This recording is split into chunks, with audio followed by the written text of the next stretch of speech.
You know, tomorrow night is the Elimination Chamber. And I expect that both chamber matches tomorrow are going to be very good. You know, last year we had the Women's Elimination Chamber match. I thought it was the best one that they've ever done with the women. And you look at the lineup of talent that they have in both of these matches, I think it would be hard for them to go in there and have bad matches tomorrow. So I'm sure the matches themselves are going to deliver, but they have not been helped by anything that WWE has done to get them there. I can't really say the WWE has done a whole hell of a lot to inspire excitement around these Elimination Chamber matches. But the talent will go out tomorrow night. The talent will do what the talent usually does. They'll go in there and they'll deliver. We had a change to the Elimination Chamber tonight on the men's side. Now, if we go back to Raw Monday night, we had one last qualifying match. It was Jey Uso, Bronson Reed, and El Grande Americano that was going to fill the final spot in the men's chamber match. We now know that it was supposed to be Bronson Reed. He got hurt. Torn bicep. He's gone. Jey Uso got the win. Yeet.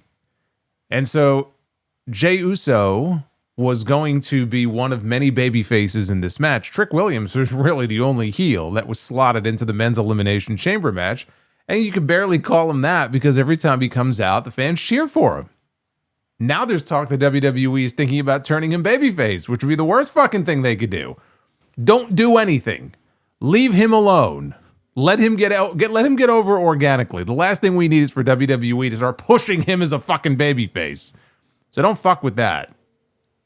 But it threw their plans into a bit of chaos here because they wanted the Vision in the chamber and now they had Jey Uso in there and that changed everything. And so tonight, SmackDown came on the air with yet another mystery angle. Now, at least this one was something that they had to come up with at the last minute to try to get things back in order, but it was not lost on me that here we are again with Paul Levesque doing yet another mystery angle at a time where we have a masked man, a mysterious masked man running around, and we have the crate that's going to be opened at the Elimination Chamber tomorrow. We have yet another mystery man.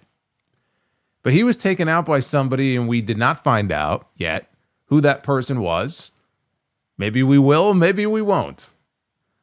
I wonder if the implication here is that the same person who took out Jacob Fatu all those months ago, who he still believes was Drew McIntyre, is going to end up being revealed as the same person who took out Jey Uso from the Elimination Chamber match.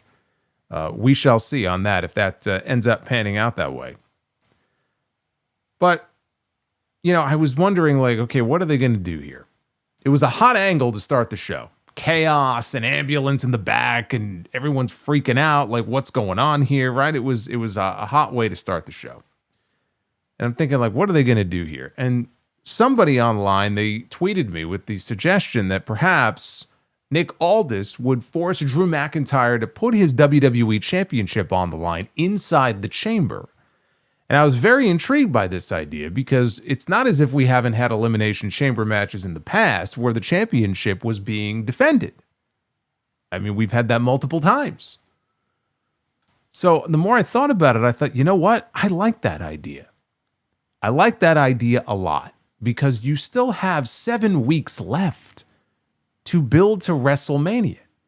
A lot of different things can happen as far as how do you crown a new number one contender for the WWE Championship at WrestleMania, presumably on night 1. And it can make the next 7 weeks of television that much more interesting. Unfortunately, they did not go in that direction tonight. And so what we ended up with was a match between Jacob Fatu and Logan Paul, because the Vision showed up. Or I should say what's left of the Vision. The Vision is more or less no more. The Vision is a tag team now. The Vision is Logan Paul and Austin Theory. There is no Vision. The Vision is obscured. The Vision is blurry. But we had Logan Paul against Jacob Fatu in the main event tonight. And they went with, I guess, what should have been the obvious outcome here, which is they basically just substituted one Vision member for another. Instead of Bronson Reed going to the Elimination Chamber, as was rumored to be the original plan, it is going to be Logan Paul, where I presume the real masked man is going to show up and end up costing Logan Paul his shot to go to WrestleMania. to compete for the WWE Championship. And if you're wondering what I mean when I say the real masked man, because we had the masked man unmasked during the main event tonight. Would you like to see who the masked man was that we are led to believe has been running around now for months, weeks and weeks and weeks? Here is the masked man, everybody. The masked man was... I have no fucking idea. It's a guy. Just a guy. You might call him the decoy. Clearly, if we are going to get a reveal at the end of all this, this will not be the masked man. Seth Rollins will be the masked man. That is, of course, if they are even going to give us a reveal of who the masked man really is. Because part of me does wonder, in light of how just absolutely unlucky the Vision has been, and how this group has fallen apart, if maybe this was their way of just writing off this dumb angle tonight. You know what? I don't think it is, but honestly, I wouldn't be mad. Seriously. I would not be mad if it was. Because this masked man angle at this point is just a lost cause. More likely, though, than not, we will get the actual reveal tomorrow at the Elimination Chamber. I presume it will end up being Seth Rollins. So we shall see. But yes, if you believe that that was the actual masked man, don't. A lot of very confused people, including Joe Tessitore on commentary when the mask came off. Can you imagine if that was the guy, though? Just some random guy who's been running around for weeks. Everyone's like, oh boy, what big name is the masked man? And they take the mask off. And it's some like indie guy who was just trying to catch a break. You know what I mean? Like, hey, you do what you got to do to get noticed, I guess, right? One thing that is very clear to me from watching this main event tonight, Jacob Fatu is going to be wrestling for the WWE Championship at WrestleMania. That's the one really big positive to come out of what they did in the main event tonight, because Jacob Fatu lost that match because he got blasted in the head by Drew McIntyre with the WWE title. Drew McIntyre, who had been thrown out of the building, ejected out of the building, escorted out of the building earlier in the show by Nick Aldis. He wasn't even supposed to be there.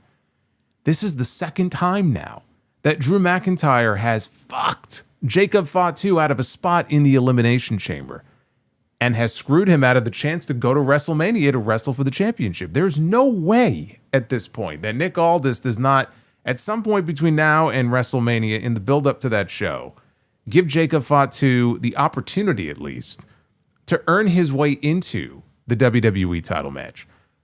Because I believe Cody Rhodes will win the Chamber tomorrow. But Jacob Fatu is going to end up in that match. If not a fatal four-way, we are going to get a triple threat match. Of that, I am convinced.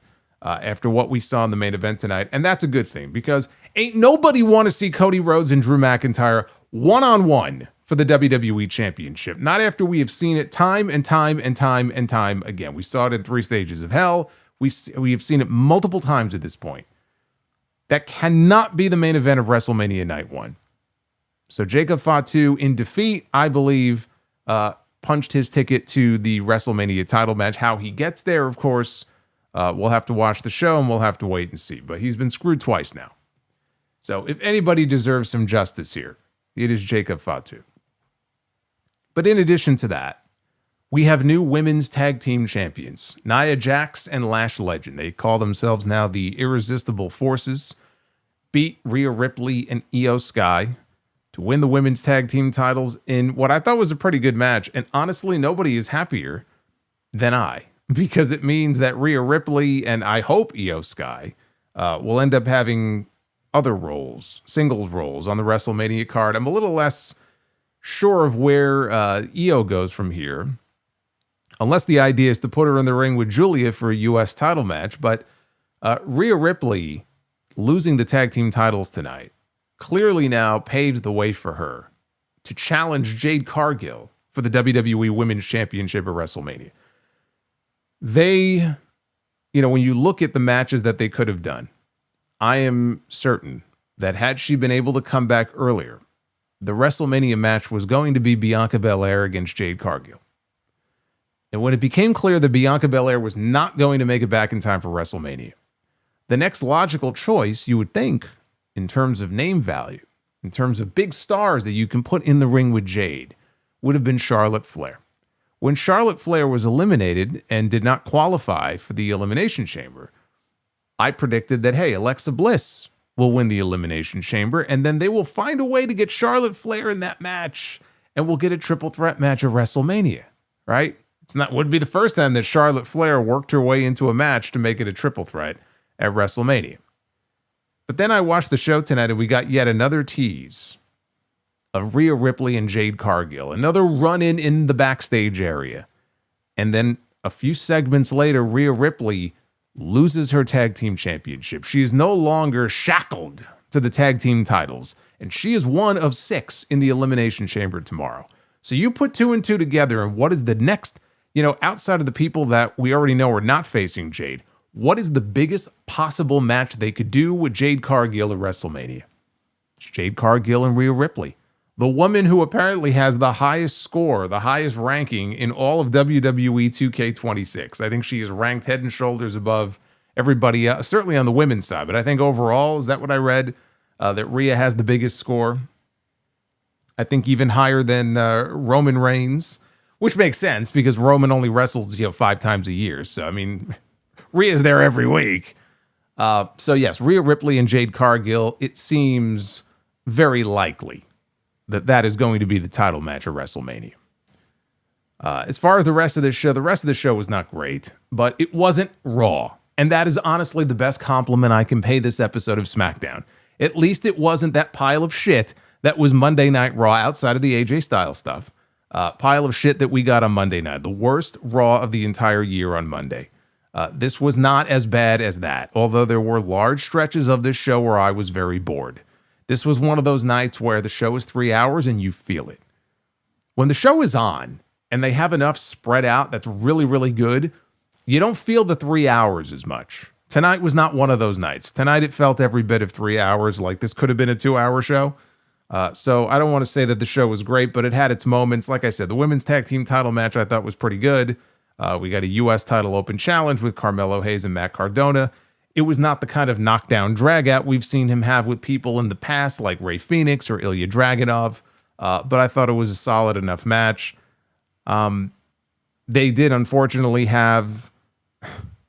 You know what? I can't even say that the match itself was terrible.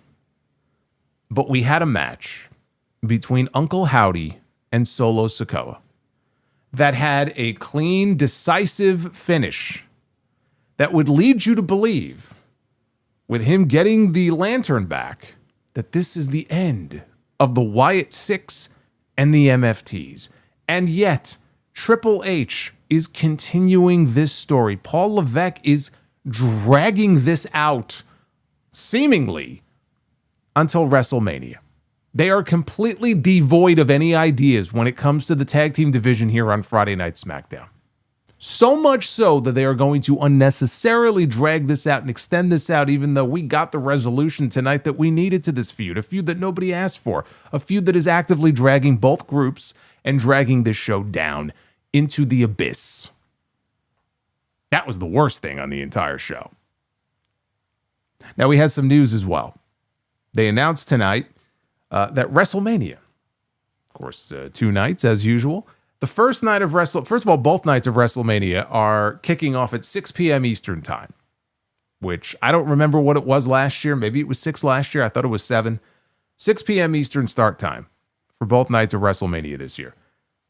WrestleMania Saturday, the first hour of the show, in addition, of course, to airing on the ESPN app or ESPN Unlimited, whatever it is, the first hour of night 1 is going to be, I guess, simulcast on ESPN2. The first hour of WrestleMania Sunday is going to be simulcast live on the main ESPN channel. So for the first time ever, WrestleMania will technically be airing on ESPN. It's only the first hour of night 2, but it is airing on ESPN. So I don't know how that's going to work in terms of commercial breaks or anything like that, but that was some news that they dropped on us during the show tonight. I just want to put this guy's face on the screen one more time. If somebody recognizes him, I don't know, maybe he's from Evolve or someone at the Performance Center. I don't know who this guy is. He looks like a wrestler. He's got the green hair. He looks exasperated. This is a funny image here. You know what this image reminds me of? Remember that episode of Raw where Kurt Angle was in the ring with Triple H? I think this was during the period where Kurt Angle was the Raw GM. And he made that very same face with the puffed out cheeks. And then Triple H punched him in the face. That's what this reminds me of. He looks like a guy. He's like, what am I doing here? He's like, you're probably wondering how I ended up in this situation. Anyway, this is your Friday Night Smackdown review on the eve of Elimination Chamber. It is February 27th, 2026. I am the Solomonster. That is Tiffany's new boyfriend. I don't think that's isn't her new boyfriend Egyptian? That doesn't look like him. I don't know about that. But anyway, yes, this is your pre-Elimination Chamber Smackdown review. Like and subscribe. Super chats are open. I do appreciate. How would you folks like to see a tag team match, player? See, now there's a GM. I think I'd like to see that too. Ring the bell. Ring the fucking bell. See, that guy right there.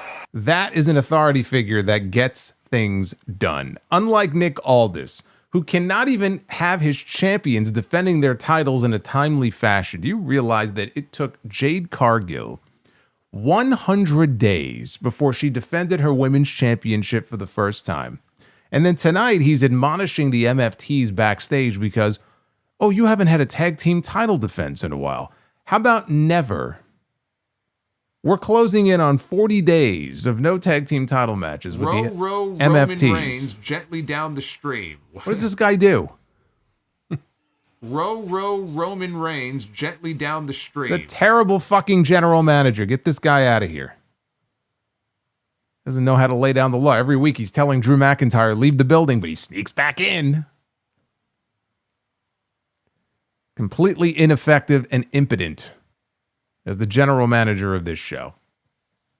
But yeah, super chats are open, so get them on in. We have a bonus goal going here where if we hit it, we will do an intergender round of Be the Booker tonight, which is always very interesting. Speaking of which, I should let you know, I am in the middle of refreshing Be the Booker, and I have made updates to men's Be the Booker. I did not have time to get to the rest yet, but I am working my way through.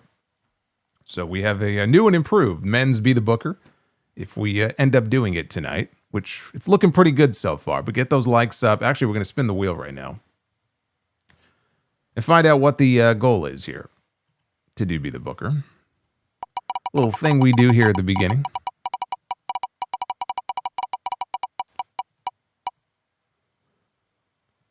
Ooh. Oh, we got a very ambitious goal tonight. 500 likes to do Be the Booker. Where are we right now? 266. All right, we got some work to do. 500 likes if you guys want to do Be the Booker tonight. So get those likes up. And also, I will just remind you, as many of you I'm sure are aware, tomorrow night, I will be live on YouTube for the Elimination Chamber review. What's in the box? We'll find out what's in this stupid crate, or who is in this stupid crate, tomorrow night. So you get a bonus podcast, and then, of course, sound off episode 953 coming up on Sunday. So you get a lot of me. I guess I'm doing a show every day, every night, every day, between now and Wednesday. Every day until Wednesday, including 2 on Tuesday. I will not be here next Friday, though. So just be aware of that. I will be in Chicago for House of Glory. So last SmackDown review here for a couple of weeks. But let's get into this show, shall we? Let's talk about the chaotic open to this show. It started hot. It started so promising because we had a cold open and we had chaos in the back with an ambulance and an unconscious Jey Uso being loaded into the back of the ambulance. We don't know what happened to him. Nick Aldis is there. Cody Rhodes is wondering what happened here. Jacob Fatu is pissed as all hell. He's going to go with his fellow Bloodline member here, and he gets into the back of the ambulance. Javon Evans is there. Trick Williams is there. Everyone's wondering what's going on here. So then we hear in the arena, we hear someone saying 4 letters, 1 word, Drew. And it is our WWE champion, Drew McIntyre, who is making his way through the crowd on his way to the ring. And as he did with the attack on Jacob Fatu many months ago, he's insisting he had nothing to do with what happened to Jey Uso tonight. He hopped the barricade, he got into the ring, and he talked about, I'm here to check out my competition here for the Elimination Chamber. So out comes Nick Aldis. He's got security with him, and he recalled telling McIntyre not to get involved. He told McIntyre to go to his office because there were 20 wrestlers backstage who wanted to tear him apart, and he's inclined to let them do it. Cody Rhodes made his entrance, and at that point, Drew decided to leave the ring and hop the barricade and leave from whence he came. And Cody wanted to fight. McIntyre teased fighting him, and then he asked him, why should he? He said that Aldis told him to leave, so he was going to leave. And Cody said that McIntyre's entire title run has been spent running like a little bitch. Cody recalled McIntyre saying that there would be no rematches. And he started to talk about winning the Elimination Chamber tomorrow and getting his title shot, but he was interrupted by Randy Orton's music. Orton was all fired up, said that what happened to Jey Uso sucked and he felt bad for him, but his only concern was winning the chamber and beating McIntyre for his 15th World Championship at WrestleMania. So he got into the ring, he started to address Cody, and he got cut off by Trick Willie's music. Trick Williams made his way out. He said Bruno Mars shouted him out on his new album that dropped today. I did not know that Bruno Mars had a new album that dropped today, so I guess let me know if there's anything worth listening to on there. He was about to talk about his lemon pepper steppers, but before he could even talk about them, he was cut off by Javon Evans' music. Javon blew right past him on his way into the ring to join Orton and Cody. Evans said that he was there to win the chamber and to beat Randy Orton's record as the youngest world champion. And it is very, it's pretty funny when you realize that the only reason that Randy Orton became the youngest world heavyweight champion is because they wanted someone to beat Brock Lesnar's record. Because the year that Orton won the title from Bob Holly at SummerSlam and became the world heavyweight champion, that was the year that Brock Lesnar decided, I don't want to do this no more, and he left. And that had a lot of people hot because they strapped the rocket to him and the racket too. They strapped the rocket to him, and then he just up and left. So they were like, you know what? We don't want to refer to Brock Lesnar as the youngest world heavyweight champion. We want Randy Orton to usurp him, and he will be the new youngest champion. So there you go. That's why he won the belt at SummerSlam in 2004. So LA Knight comes out, and he gets in the ring to join the party. Knight said that he was hearing a lot of things, but everybody in the chamber belonged to him. And that meant that Drew McIntyre's title would belong to him. So Williams cut in on Knight's, he was about to do his catchphrase, with everybody saying, and he got interrupted by Trick Williams, who said, whoop that trick. And Knight said, what was that again? You said, whoop that trick? And he said, yeah. He goes, okay. And he whooped that trick, and he punched him in the face. So this led to Knight and Williams. They brawled to the back. Cody, Javon, Orton, they were looking on, and Randy Orton dropped Javon Evans with an RKO.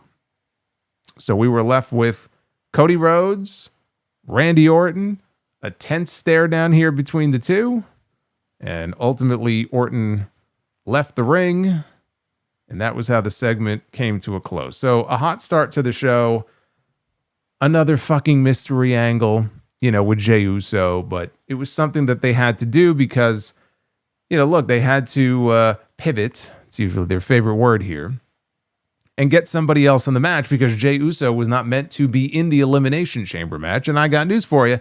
I'm not heartbroken about Jey Uso not being in the Elimination Chamber, and not just because of the yeet shit, but because, I want there to be at least some plausible believability to the people who are in the chamber match. That's when the chamber is at its best, when you can look at it and go, okay, this guy could win and that guy could win. And look, I'm not saying Trick Williams realistically is going to win the Elimination Chamber, but Jey Uso is not winning the Elimination Chamber. It's a waste of a spot. He is one half of the tag team champions. He does not need to be in the Elimination Chamber match. And the only reason he was because of an injury. So find a way to bounce him out. This is what they came up with. They had a few days to come up with a plan B. This was their plan B. And backstage, as Tiffany Stratton was being interviewed, Asuka interrupted her. Both women are in the Elimination Chamber tomorrow night. And we ended up with a match that was made between the two of them for later in the show. That led into our opening contest, which was, are you ready for this? Solo Sikoa against Uncle Howdy. Both men leaving their respective families in the back. So it was just one-on-one. Solo motion towards the lantern before we got a test of strength between the two of them. Howdy tried for Sister Abigail. Solo rolled out of the ring. And at ringside, Solo missed a Samoan spike, and he spiked the post with his thumb. Now, this was not a Mark Davis situation from Dynamite last week, where he punched the post and busted his hand open and was bleeding all over the place. But he did miss Uncle Howdy here, and he spiked the post instead. Back inside, Howdy got thrown hard into the middle turnbuckle. That put him out of commission for a bit, long enough for them to sneak in a commercial break. We came back. Howdy was back in the ring trying to mount a comeback. He fell victim to a Samoan drop. I just love, we have a Samoan drop. We have a Samoan spike. We have a Samoan splash. Am I missing any other Samoan moves here? I feel like I'm missing one. You'll let me know. So Howdy started targeting the injured thumb to break out of a hold, but he got dropped with a spinning solo. I think he should call that the Samoan solo, just for the sake of consistency. Or better yet, spinning Samoan. There you go. Spinning Samoan. He's literally a spinning Samoan when he hits the move. That should be the name of the... I just renamed it. I just renamed the fucking move. On the top rope, Solo came flying off with a diving splash on Howdy for a 2 count. Howdy countered out of Solo, I should say, trying his Sister Abigail. He countered out into a mandible claw. Solo got out of it with a spike, which sent Howdy into the corner. And Solo managed 2 running hip attacks, but a third one got intercepted by Howdy, who finished him off with Sister Abigail for the clean and decisive win. Yes, someone said the Samoan spear. How did I forget that? That's low-hanging fruit, of course. Yes, the Samoan spear. See, we just named like 5 different moves. I like the spinning Samoan. I think that's what he should call it from now on. But yes, Uncle Howdy pins Samoa Joe clean, decisively. Look, the work in the match itself was solid. All right. I can't say it was the most exciting match. The work itself, though, was solid. Match was pretty dull. When the match is over, Howdy is outside the ring and he reclaims the lantern. And I'm like, I'm so happy for Uncle Howdy because mainly I'm happy for myself that this feud is finally over and we can move beyond this. And the Wyatts can move on and the MFTs can move on. We could all move on. We can all rejoice. And then out of nowhere, he comes fucking Tala Tonga with a boot. He's like hanging over by the barricade by the timekeeper's area. And he gets kicked in the fucking face by Tala Tonga. And he takes the lantern. He takes the lantern. And then the Wyatts run out and they chase the Wyatts. They chase the MFTs off into the crowd. And I'm sitting here and I'm gobsmacked by this. Why? Why are we continuing this? I'm going to need a good explanation for this. We had a clean, decisive win in a singles match between the two leaders, the leader of each group. He had the lantern, and they took it away from him again. And now we have to relive this again and again and again because they are creatively bankrupt when it comes to their tag team division. This is what we are stuck with. This is what happens when you have the other teams in your division, and not even all of them, but you have the other teams in your division who are relegated to a backstage segment later in the show, a comedy segment, with the fucking Crate and R-Truth explaining to all of them how they can order the PLE tomorrow on the ESPN app and walking them through the instructions. This is what they have Fraxium doing. This is what they have Los Garza doing in the back. And I think I spotted Ray Phoenix in there as well. We'll throw him in there too. He's not in a tag team anymore, but we'll throw him in there anyway. This is what happens when you are totally and completely bankrupt when it comes to, in this case, your tag team division. But really, I mean, a lot of these guys are in the mid-card on SmackDown. They got nothing going on. And this is what they're doing with them. And instead, we get the same matches over and over again with these two factions, which nobody asked for. Like, we saw the end of the feud tonight. But they're going to drag this out until WrestleMania. I guarantee you that's exactly what they're going to do. They are going to drag this out until WrestleMania. And maybe they'll do some sort of stipulation match there. And he'll get the lantern back and nobody will give a shit. Because he already got it back. I like when I saw Tala Tonga come in with that fucking boot, I was like, you have to be shitting me with this. I don't know what else to say. I really don't. I don't know what else to say. We go backstage. Nick Aldis tells Drew McIntyre that his opponent would be set after the Elimination Chamber. Aldis told him, look, you go home and stay out of trouble. So McIntyre talked about, look, you and I have a long time relationship and you and I are on the same page. So I'm going to leave. I'm going to go home. So as he's leaving, Paul Heyman, Logan Paul, and Austin Theory are walking in. And the scraps of the vision basically show up here on SmackDown. Heyman suggested to Aldis that Logan Paul be the one to take Jey Uso's spot in the Elimination Chamber. Lantern on a pole match, says 905 frequency. Lantern on a pole. So the payoff to this months-long feud is a pole match. Really? I see.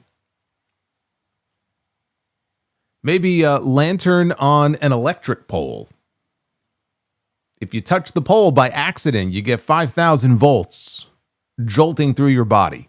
Remember that game, the board game Operation? I used to play that as a kid. You can't touch the the rim of the whatever, the person's insides, whatever. You're trying to, I never remember what the purpose of the fucking game was. But like if you touch it, like you get a little bit of a shock, kind of like it buzzes. Something like that. I kind of feel like that I'd be okay with. I'm just, at this point, I'm just done. So anyway, Logan is all up now in Nick Aldis's face, and he's flexing with his bicep, and he's telling him to kiss it. He goes, I give you my consent. And Aldis passes, and he says, oh, you're a loss. Aldis said, the timing of you guys showing up is very interesting. You're coming just moments after Jey Uso got hauled off in an ambulance. In theory, got in Aldis's face. Heyman calmed him down, though. Aldis said, adding Logan to the match, it was an interesting proposition, but I got to make some phone calls first. We had Rhea Ripley and IYO SKY. They were interviewed ahead of their women's tag team title defense tonight against Nia Jax and Lash Legend. Ripley said that she had to take things one at a time, and she was focused right now, not on the chamber, but she was focused on defending her titles with IYO, and that was her main focus right now. Jade Cargill showed up, and she told Rhea that no one would have her back inside the chamber, and that should be her focus. And then she said, hopefully you don't get hurt. You don't hurt yourself during the tag team match tonight. And she walked away. Why would you say that? Why would you jinx it? With all the injuries that we've had lately? Don't even jinx it. This company can ill afford to lose someone like Rhea Ripley now heading into WrestleMania. Elsewhere, Nick Aldis was on the phone when Jacob Fatu showed up. I guess he was back from the hospital. And Fatu proposed that he be put into the chamber to replace Jey Uso. He told Aldis that he had a Drew problem. You got a Drew problem. When I win the Elimination Chamber, I go to WrestleMania and I take care of Drew McIntyre. I take care of your Drew problem. And Aldis told Fatu that he would take his proposal under advisement. Now, it was supposed to be Tiffany Stratton against Asuka. Asuka, though, came out and she said that she was smart. I'm smart. And so instead, she was going to stay fresh for the Elimination Chamber tomorrow, and she was not going to wrestle. Instead, she was going to have Kairi Sane take her place, which actually is very smart. Chelsea Green and Alba Fire, I should point out, they made their way out to the ring before the match started. Alba was wheeling Chelsea out to the ring, just like FTR does with Stokely Hathaway on Dynamite. Chelsea then joined Joe Tessitore and Wade Barrett on commentary. Early in the match, as Tiffany was entering the ring, Asuka distracted her. That allowed Kairi to take advantage, and she sent Stratton face first into the ring post. That took us face first into a commercial break. So we got the rolling senton from Stratton. Prettiest moonsault ever, though, got blocked. And Kairi took advantage. She hit the double stomp from the top. Later on, she had Stratton for some move on the apron, and that got countered into a suplex attempt by Tiffany, but Kairi was able to reverse that into a spike DDT on the apron, and both women fell to the floor. Back inside, Kairi attempted an insane elbow. Stratton, though, recovered, and she pushed her out of the ring and into Alba Fire. Chelsea got up from her wheelchair. She was yelling at Tiffany, who moved out of the way at the last second, causing a diving Kairi to collide into Chelsea. Stratton threw Kairi back inside. She hit the rolling senton and then put an end to things with the prettiest moonsault ever for the win. For those of you interested, if you're a Tiffany Stratton fan, Ivy Nile has her own YouTube channel. I forgot under what name it is. I think it's her and her boyfriend or husband, whoever it is that run the channel. And they put a workout video, I guess, in Ivy's gym that they have built. It looks like in their garage, but they've built out this big gym, and it can't be her garage. It's bigger than a garage. But anyway, there's a workout video up right now with Tiffany Stratton and Ivy Nile. And if that's something you're interested in, you can find it on YouTube. Don't ask me for the name of the channel because I don't remember. But I was watching part of it earlier today. Tiffany is going to be doing a bodybuilding competition soon, by the way. Last week, I will point out to you that Tiffany scored a win. I believe it was over Alba Fire, right? Was that last week or the week before? I wasn't here last week, but I did watch SmackDown when I got back from the Hog Show. But she got a win over Alba Fire. So this is not the first time that Tiffany Stratton has been involved in a segment here with Alba and Chelsea. And Julia is the one with the U.S. title right now, not Chelsea. But it does make me wonder if this is a sign of what Tiffany might be doing at WrestleMania, assuming she doesn't win the chamber tomorrow, which I just don't think she is. But I'd be fine with it because it would avoid having to do Tiffany and Jade again at WrestleMania. I have no interest in seeing that again. But maybe Tiffany is going to be involved in some sort of multi-woman U.S. title match. That might be the only way the U.S. title gets on that WrestleMania card. So I mentioned IYO SKY before.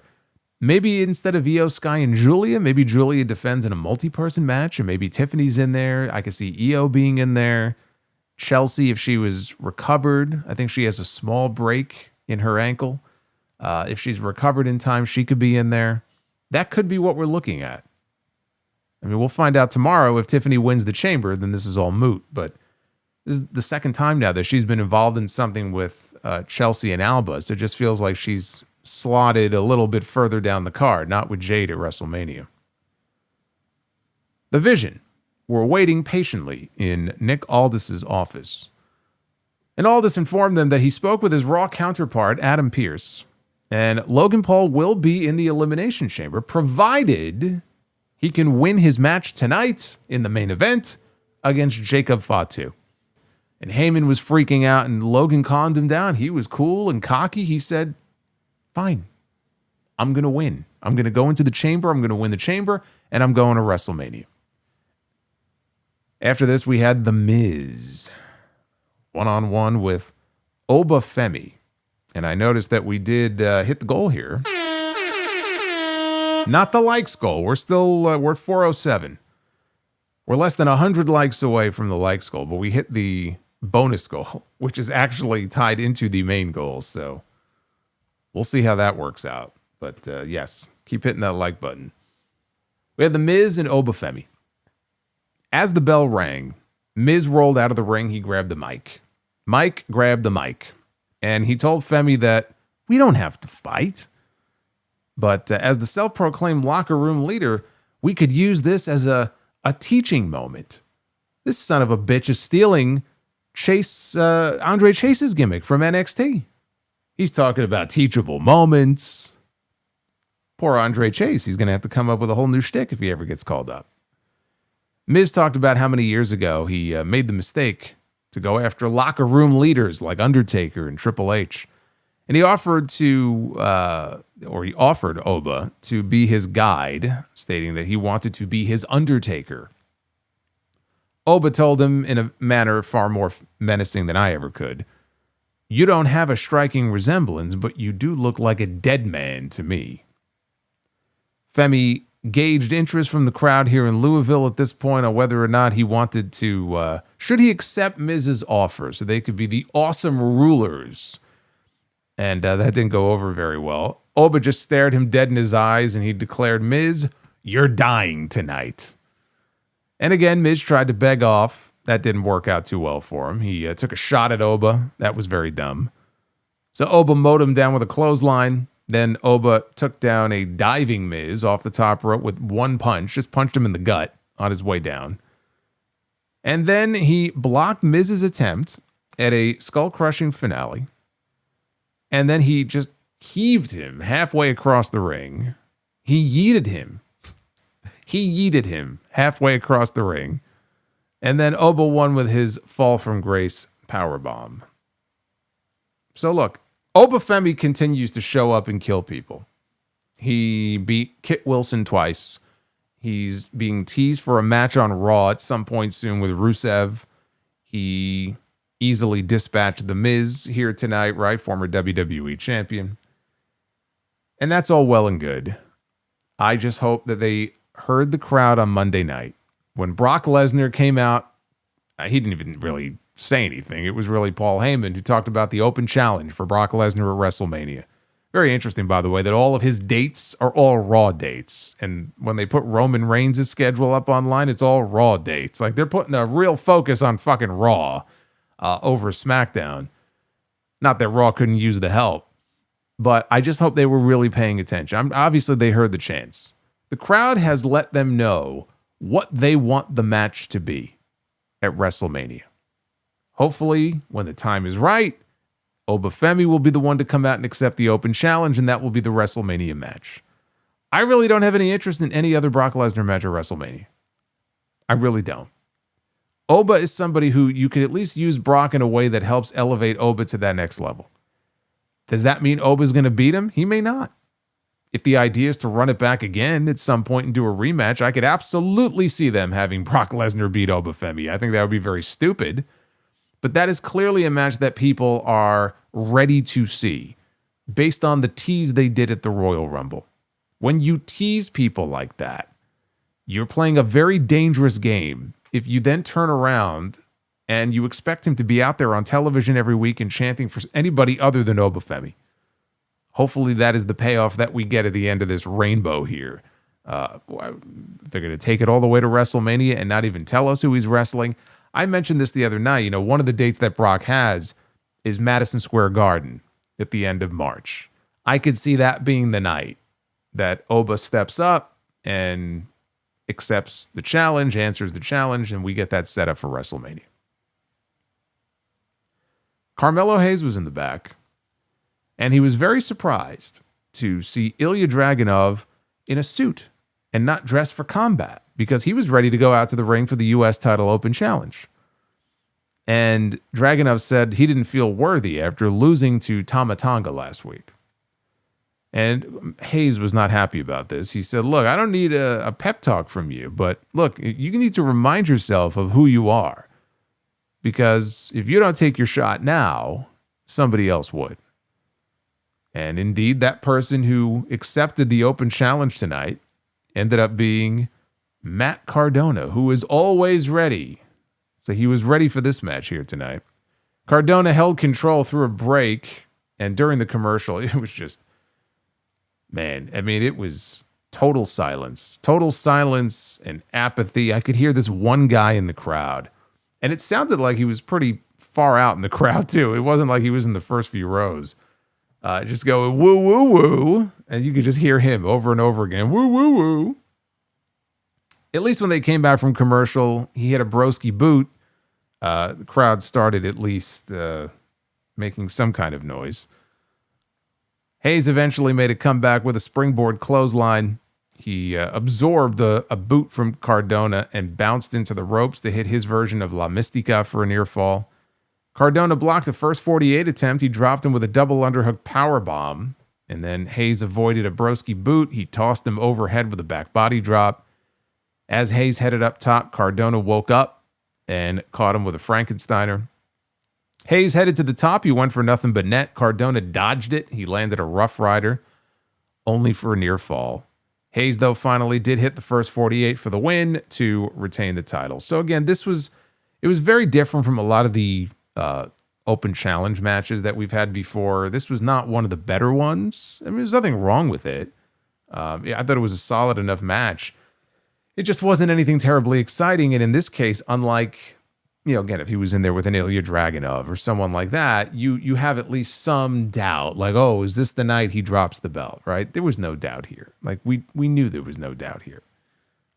So it was hard for people to really get into it. And why? And again, when we've seen Cardona on this show in recent weeks, he's been hanging out in the back with Apollo Crews, who never does anything on this show. That's the thing. When you slot somebody at a certain level, that is how people are going to look at them. So they're not going to buy into the idea that Matt Cardona is going to go in there and beat Carmelo Hayes to win the U.S. Championship, because that would be dumb, especially this close to WrestleMania. But this was the point in the show where the SmackDown Tag Team Division stood in front of the giant mystery crate in the back, wondering what the hell was inside, when R-Truth showed up. And he was standing in front of, I don't even know what it was. It was like a makeshift booth. It looked like a fucking lemonade stand or whatever. And it had like the ESPN letters up there. And he was explaining how to order the PLE on the ESPN app, which we have seen this before. They did a segment exactly like this a number of months ago. And I think Angel Garza even said, like you've told us before, but since we're all fucking idiots, we need R-Truth to show us how to use the app and show all these guys how to use the app, because they don't know how to do it. Candice LeRae at this point rolled another crate, or one of those production cases, into view with her depressed husband laying face down on top of it. Kit Wilson then showed up. Well, this is quite the segment here, as you can tell. Kit Wilson shows up, and he calls everybody in the room toxic for laughing at Gargano's plight. This was Cringe City. That's all I had to write here. 2 words. Cringe City is what this segment was. We had Jordynne Grace against Candice LeRae. Johnny Gargano was out there. Johnny Gargano was laying face first down on the very edge of the announce desk. That is where he stayed for the majority of this match. He laid there basically like catatonic as his wife wrestled in the ring. But he was laying there in a catatonic state, like me, for most of this show tonight. For about the last hour, I would say, of this show. That was me. So Candice locked in a sleeper until Jordynne powered out of it. Up and over to the apron went LeRae, who headed up top. Grace, though, hit her with a single shot, and then she turned that into a stalling superplex from the middle rope. She followed that with a modified jackhammer. Candice kicked out. So Candice, at one point here, spotted her husband suddenly sit up on the announce desk. And then Gargano ambled off with his head down. He's leaving.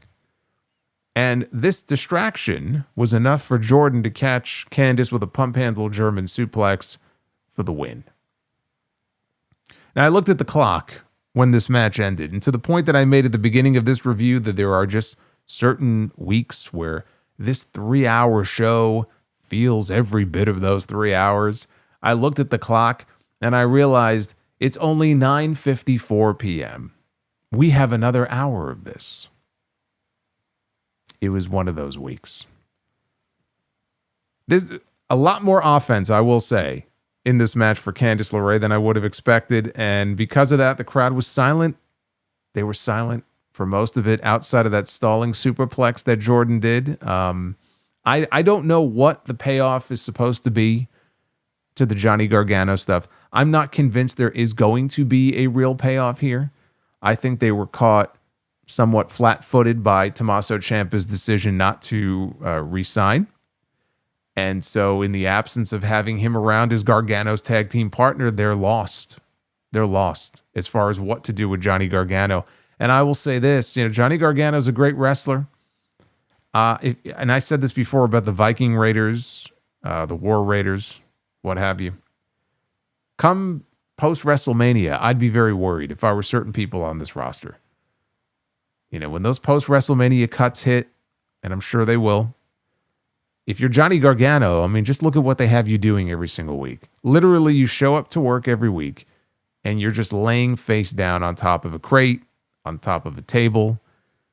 This is not a gimmick that is going to be something that the company is going to build any real story off of. It is something for you to do in the meantime until they either A, come up with something better for you to do, or B, they get rid of you.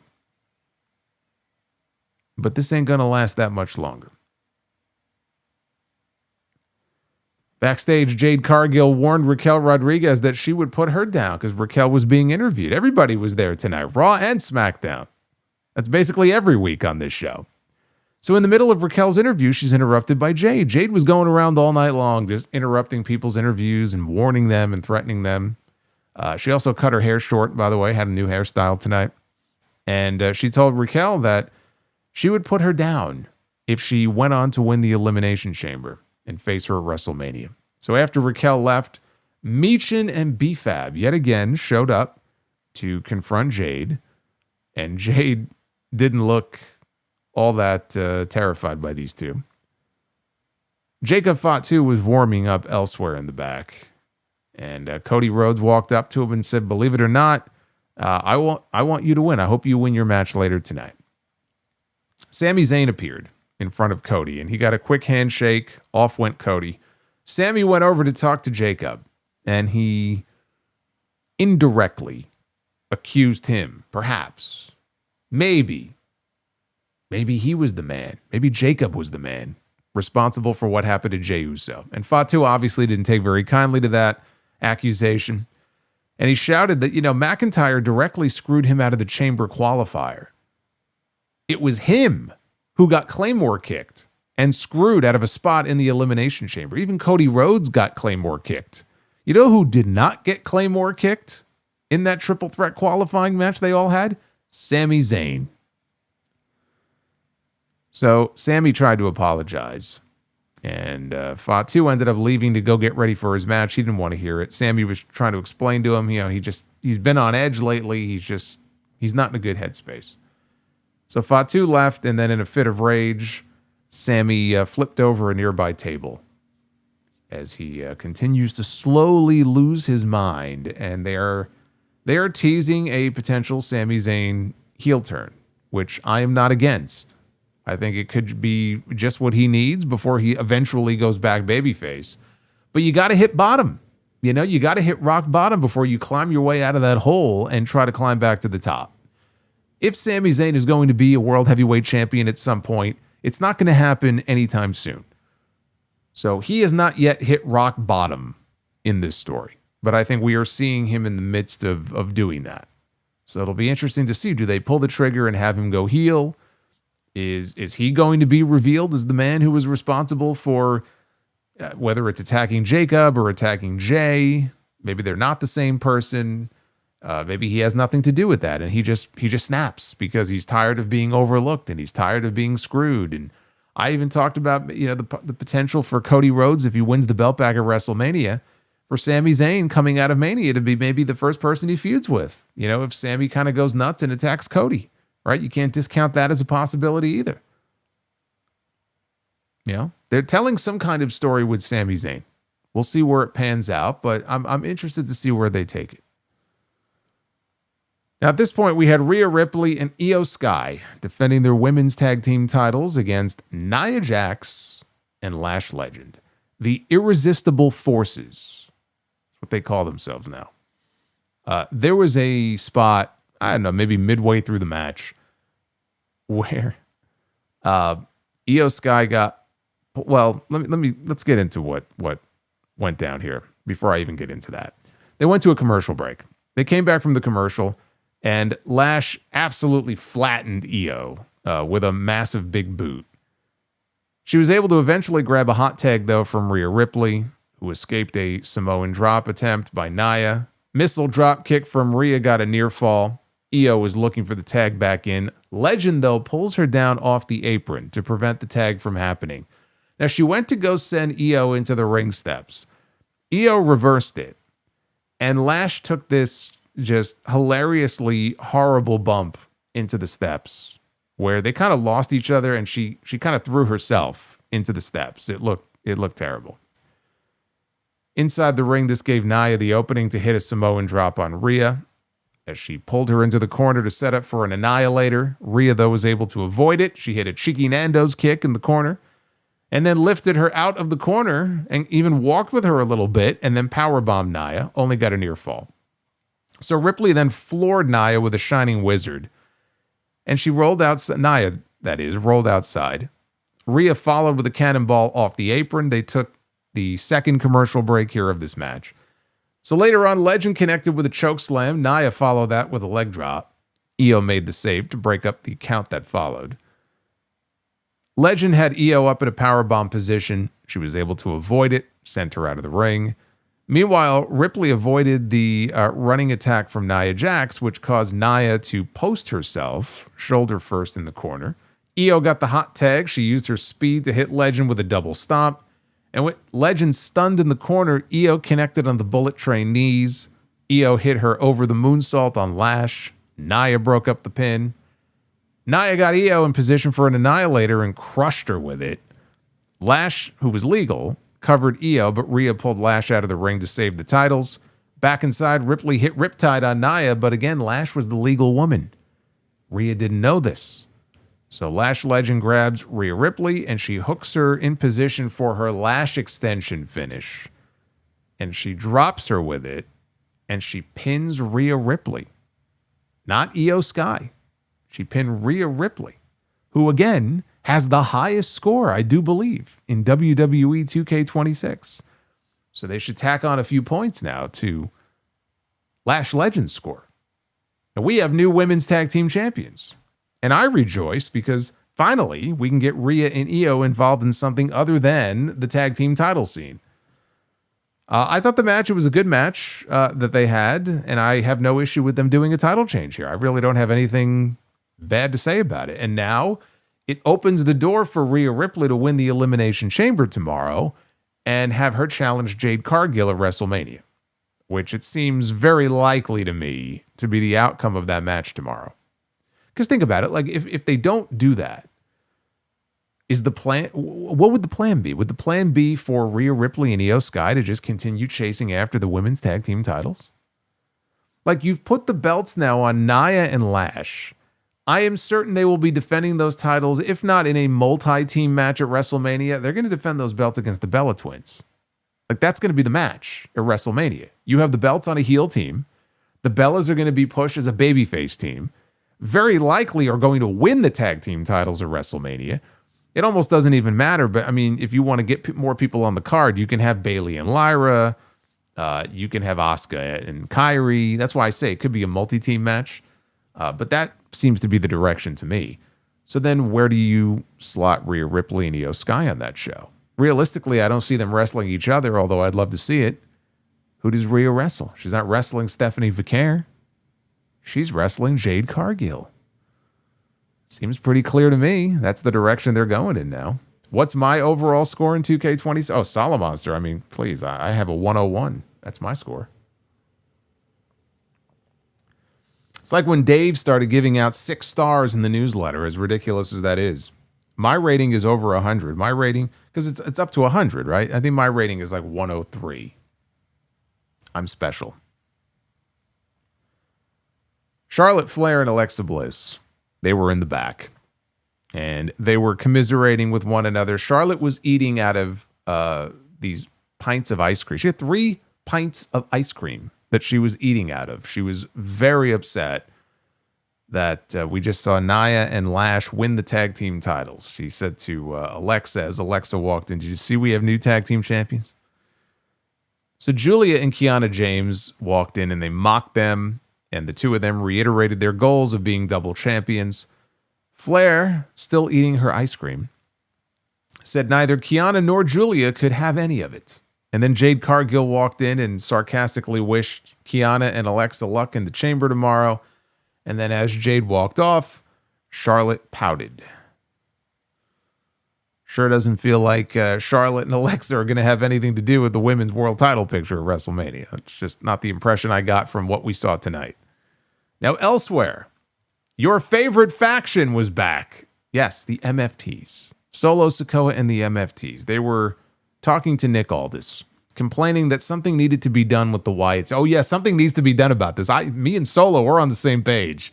We're in agreement on this. Something sure does need to be done about this. So Aldis said it was the MFTs causing all of the chaos and suggested that maybe it was time to do something about their WWE tag team titles, which they have not defended in some time. And I will once again point out to you that Nick Aldis has been a very lackluster general manager when it comes to forcing his champions to defend their titles in a timely fashion. He allowed Jade Cargill to go 100 plus days before her first title defense, and the Wyatt 6, or I should say after the Wyatts lost their titles to the MFTs have gone nearly 40 days without a single title defense. Now, I know this hasn't been a thing for a number of years now, but I was a fan back in the day of forcing champions to defend their titles at least once every 30 days. I think we need to reinstate the 30-day rule in WWE. At least one title defense every 30 days minimum. If I were the general manager of this show, that is the first rule that I would institute. I'll call it the Tunney rule. At least one defense every 30 days. Got to keep things moving along. Got to keep things exciting. You're not going to hoard title belts on my show.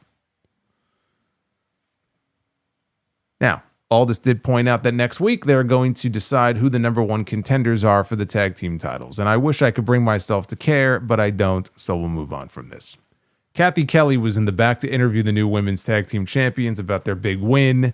Nia Jax pointed out the fact that she is now a 3-time women's tag team champion, and Lash Legend has just won her first title on the main roster. And Legend said that next week they're going to celebrate in the biggest and baddest way possible. Elsewhere, Randy Orton was walking when he was confronted by Karrion Kross and Aleister Black and Zelina confronted him backstage. Black wondered if that Black mass kick last week woke up something inside of Orton. And Black said that he hoped Orton would use it well. Orton said, you think that you know what's going on in my head. I don't even know what's going on inside my own head. Orton said he was sick of this. He said, after I win the chamber, I'm going to come find you. And then he left, and Black said, of course you will, because we planned it that way. And they closed the show with the final impromptu Elimination Chamber qualifier. See, we thought we were all done with the qualifying matches, but we got one more here. Jacob Fatu one-on-one with Logan Paul. So Theory distracted Fatu long enough for Logan to hit him from behind. That kicked off the match. Fatu shoved Logan off the ropes. He went for a swanton. Logan got his knees up. And Logan followed up with a blockbuster. And then he overshot a springboard moonsault, where he got a little piece of Jacob on the way down, and he overshot it so far that when he rolled him over to pin him. Logan's legs were basically touching the ropes. Referee counted anyway. So later on, Logan tried for his pulverizer finish. Jacob countered out into a super kick. Theory got up on the apron for the distraction. Then on the other side, Paul Heyman got up on the apron for the distraction. So Fatu got his hands on Heyman, but Logan snuck up with a low blow and then a right-hand shot. And then Logan came diving from the heavens off the top rope. Huge splash for just the closest of near falls. This was a very close near fall. So then, outside the ring, the Mystery Man shows up. And the Mystery Man super kicks Austin Theory. Logan Paul sees this, and he goes out to the floor, and he punches the Masked Man right in the face with the knockout shot. And I'm like, okay, here we go. He's got to pull the mask off. Now, I could tell, like, you could just tell from the body type and the way he was moving around. This was a different person than we've seen under the mask before. They've probably been different people every single week. But I said, if he doesn't pull the mask off now, he's going to look like a giant fucking idiot. So he goes to pull off the mask, and he pulls off the mask to reveal someone. This guy. I don't know who it is, but he was the man under the mask. And security escorted the man to the back, and we never saw him again. Logan then returned to the ring. He got caught with a pop-up Samoan drop. And I lost track of how many Samoan drops we had on this show. I think we had 3 Samoan drops from 3 different Samoans on the show. Nia Jax, Jacob Fatu, and who am I missing here? I thought there was a third one. Nia Jax. Oh, Solo Sikoa. Yes. Solo Sikoa, Jacob Fatu, and Nia Jax. All doing Samoan drops here on this show. Fatu set up for his mighty moonsault when Drew McIntyre appeared at ringside very covertly, and he blasted Fatu in the head with the WWE Championship belt. And Fatu staggers backwards off the ropes. Logan Paul rolls him up. Referee didn't see it. And Logan Paul pins Jacob Fatu to punch his ticket into the Elimination Chamber. So all they did here was they traded one Vision member for another. Bronson Reed was supposed to be in the chamber. I'm sure the Masked Man was going to fuck him over in the chamber. He got hurt. They had to call an audible. Jey Uso got in. And then during the week, they're like, how do we get out of this? Well, we got other members of the Vision. We'll just plug one of them in there. And then Logan Paul gets the spot, and voila. We're basically back in the same spot that we were in before. And now we have 2 heels, which is what it was supposed to be. Trick Williams was the only heel that was in the men's Elimination Chamber match. Now we have 2. Now we have Trick Williams and Logan Paul. But that is also now 2 potential spots in the Elimination Chamber that Jacob Fatu has been screwed out of by interference from Drew McIntyre. Twice. This has happened twice now. Now, I will also point out my question to you. You chime in and let me know what you think here. I'm fairly certain that we will have the Masked Man revealed during the chamber tomorrow. Because honestly, I mean, how much longer are we going to drag this shit out for? At the very least, the Masked Man, a different one, will appear tomorrow and screw over Logan Paul. Maybe we won't get the reveal. I do think it'll end up being Seth Rollins. So I guess it comes down to whenever Seth is physically ready to show his face again. But do you think that maybe this was their way of writing off this terrible angle? Seth Rollins may not be ready to come back. Braun Breaker got hurt. Bronson Reed got hurt. He's sticking his tongue out. WAZZZAP. Like, what the fuck? He's sticking his tongue out. WAZZZAP. Like, what the fuck? And Bronson Reed got hurt. I wouldn't mind. I mean, I'm sure they're not writing it off, right? They're going to see this through until the end. But like, if they were just going to write it off by having some rando show up and then never speak of the Masked Man again, like I would not be upset about that. I would not be upset about that. Like, I think it's a sign from like the wrestling gods above that we just need to leave well enough alone with the Mystery Man shit. It's like, it's so overdone, and just move on from this. Like, there are other ways that you can reintroduce Seth Rollins back to TV and have him go after what's left of the Vision. There ain't much left of the Vision, but like have him try to get retribution of the Vision. More than likely, though, I mean, how else is Logan Paul to be eliminated tomorrow if not by the Masked Man, right? We have to have the Masked Man on the show tomorrow.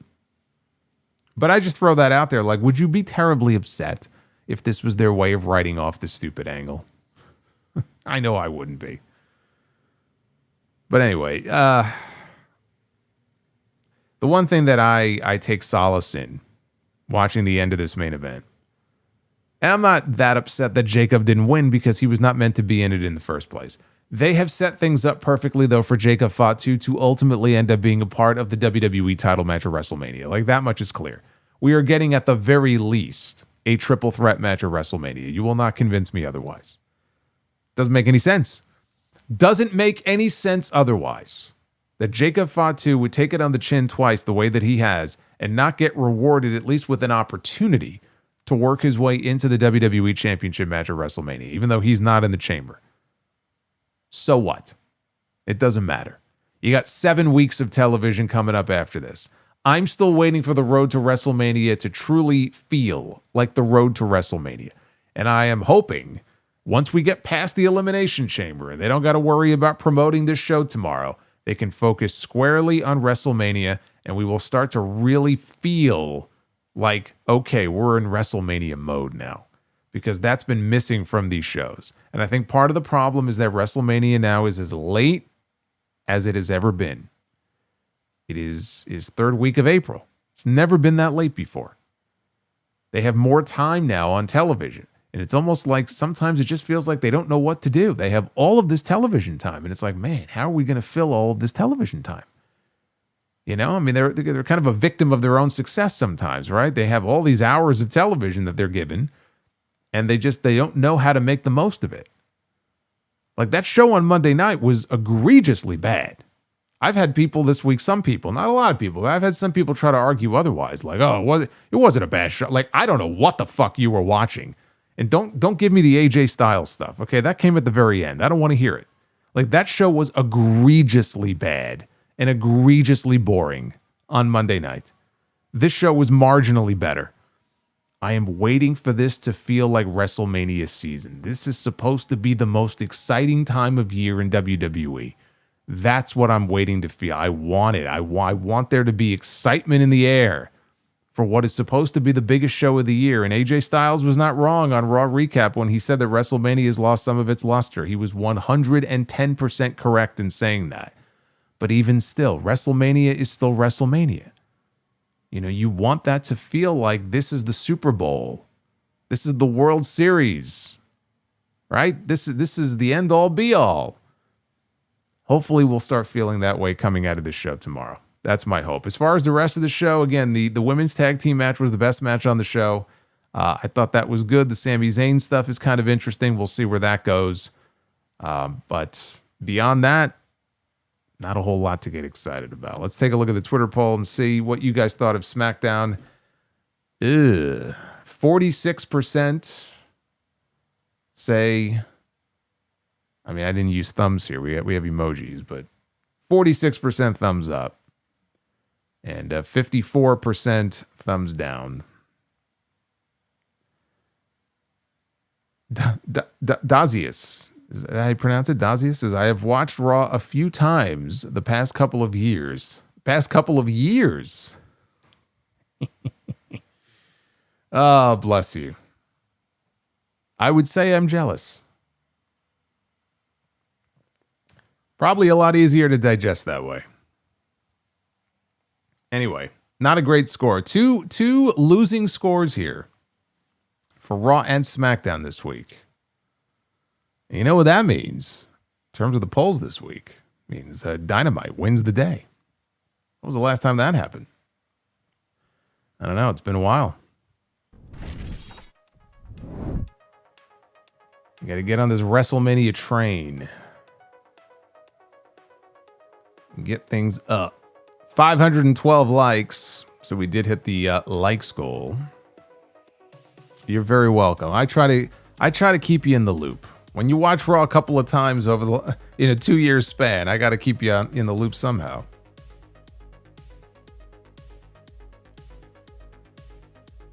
So we got a bonus run, an intergender round tonight coming up of Be the Booker. Very exciting. We may have to do that again tomorrow during the Elimination Chamber review. Dried Chicken Paramount is officially buying Warner Brothers after Netflix declines to raise the offer. What a turn of events. Yes, I will have a lot to say about that on Sunday. You can bet your ass about that. GMB, MFTs versus the Wyatts is the worst non-main event feud since Triple H took over. Him and Road Dogg should be ashamed for dragging this trash-ass feud. Well, could not have said it any better myself. I don't know why we're still doing this.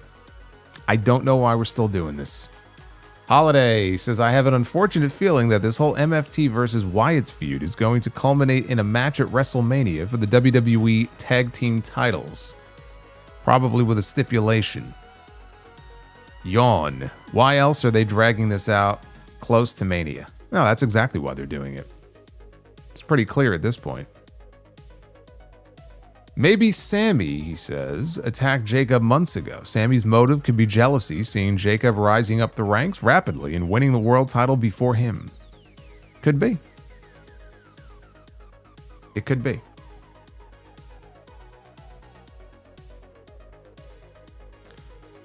Rick, no, it's not. No, it's not. And frankly, even Netflix getting it would have been bad too. This is all terrible all around. Nobody should be supporting this. Prince Vegeta 95, happy 30th anniversary to one of my favorite video game franchises, Pokemon. 30 years ago today, Pokemon Red and Green were released in Japan. I'm even gaming right now on my Switch 2 while watching the stream. Pokemon Red and Pokemon Green. I didn't know they had colored Pokemon games. Did they have a Pokemon Blue? I did not know that. Venom Katetsu, which wrestler would you cast as yourself for Solomonster the movie? Would you have multiple wrestlers for different phases of your life? I mean, why can't I play myself? I'd like to play myself. That way I can get paid for playing myself. Who would play me in a movie? That's a good question. Who would play me in a movie? Well, I mean, if I believe all you guys, it would be fucking Jack Swagger playing me. just get Jake Hager to play me in a movie. Apparently, you can't tell me apart. Jeez. Orange Cassidy. Yeah, this is a good one. Yeah, Orange Cassidy would work. Holiday says, last week's SmackDown was a vacuum of boredom and one of the worst SmackDown shows I've seen. Real slog to get through. Tonight's show wasn't much of an improvement. The U.S. title open challenge was the only decent thing. Yeah, and the U.S. Open challenge is kind of petering out there. Even that is starting to peter out, unfortunately. I knew it would happen. Bobbert Reviews, thank you for the $35 drop. You are awesome, brother. Thank you. Number one, Homo Sapien says, what's up, Solo? What kind of jokes do chickens tell? Egg yolks. Well, I mean, it was certainly an attempt. You did try. I'll give you credit for trying. Moore says you need to watch Athena and Shuri and Andrade and Yota Tsuji. That's right. I forgot. There's a New Beginning USA show tonight that New Japan did out in Long Beach. I will have to see if I could find a way to check that out. Thank you, Moore. Jeremy Rose, what does he say? I'm this era of Def Rebel generic ass theme songs. I think you left out a word there, brother. How does almost every Samoan have a banger entrance? Roman, Jay, Solo, Jacob, even Jimmy. Do they have their own side producer? They might. They just might. Bobby's World says week 1 of management training in the books. Slow start due to various obstacles, but ended up ahead of schedule. Regional trainer was impressed with my progress. Looking forward to week 2. Well, I'm sure you're going to kill it in week 2. I'm glad week 1 went well. And hopefully week 2 goes better and week 3 goes even better than that. Thank you, brother. MGM Ballin with the $9.99 says, what would it take to get Tony Soprano in Be the Booker? He never had the makings of a varsity athlete, but maybe he's got the makings of a Be the Booker main eventer. He's done a mean curb stomp before. Well, I mean, that's what you get for making a pass at the man's daughter. I can't say I had too much sympathy for that man. You know, there are 2 curb stomp scenes that I still I wince just thinking about it. That's one of them. And the other one is Edward Norton in American History X. If you know, you know. Jay Williams with a 1999. I shit you not, I was watching Sonic 3. I'm scrolling through Reddit to see how things went, and I laughed my ass off to see another mystery angle. It's all they know how to do. When you have no other ideas, you just go to the mystery angle. And you just beat that horse until it's dead and it's not drawing breath anymore from its lungs. Retro says Tiffany's boyfriend is Egyptian. Keep him away from Ric Flair. Charlotte too, for that matter. I believe he is. I believe he is Egyptian. I believe he's in NXT at the Performance Center. WWE Iceman. Just getting back from New Japan's New Beginning in Trenton show. Trenton? I thought they were in Long Beach. Long Beach and Trenton are not the same place. Are you sure it was in Trenton? Why did I think it was in Long Beach? It says, very solid show. Much love, Solo. Thank you. Luis, you should add me to Be the Booker. Yeah, but if I do that, it would be an automatic buzz every time I land on you, though. I don't want that.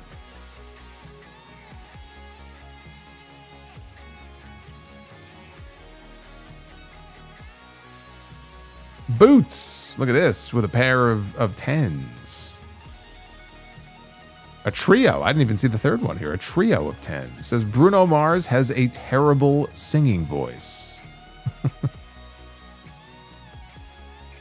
I believe his name, I think he got his name from Bruno Sammartino. I guess his parents maybe were fans of Bruno. I think he's told that story before, that there is that wrestling connection to how he got his name.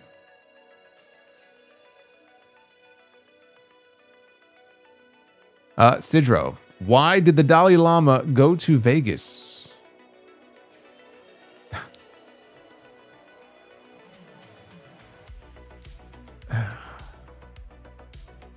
Why did the Dalai Lama go to Vegas?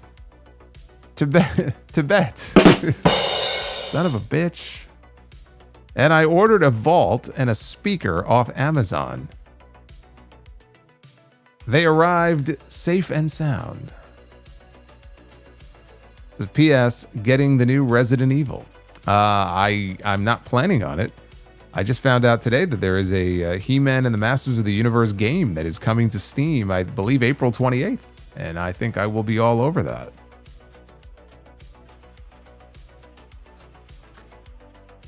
Boots with another 10. Man, Boots is killing it. Boots, you gotta save some love for the Chamber review tomorrow. Hoping for big things tomorrow night. It's a big show. Thank you, Boots. Base Beer says Samoan chin music.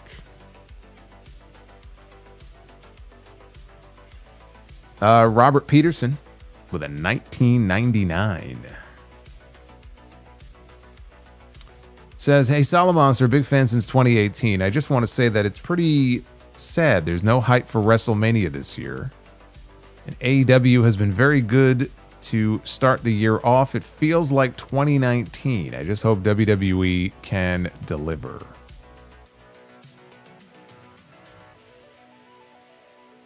Yeah, I mean, you know, I'm leaving AEW out of it completely. I mean, WWE just, they got to get something going here. I mean, I'm just waiting. I'm just waiting for the excitement to kick in. I hope they can do it. It'll make the shows more fun to review. Unless they're really bad. And then I'm sure you guys will love those reviews just the same. But when it's in the middle and it's just kind of boring and dull, it's like there's no, you know, where's the fun in that? Was that show today really in Trenton? I don't know why I thought it was in Long Beach. I thought for sure on the New Japan side it said it was in Long Beach.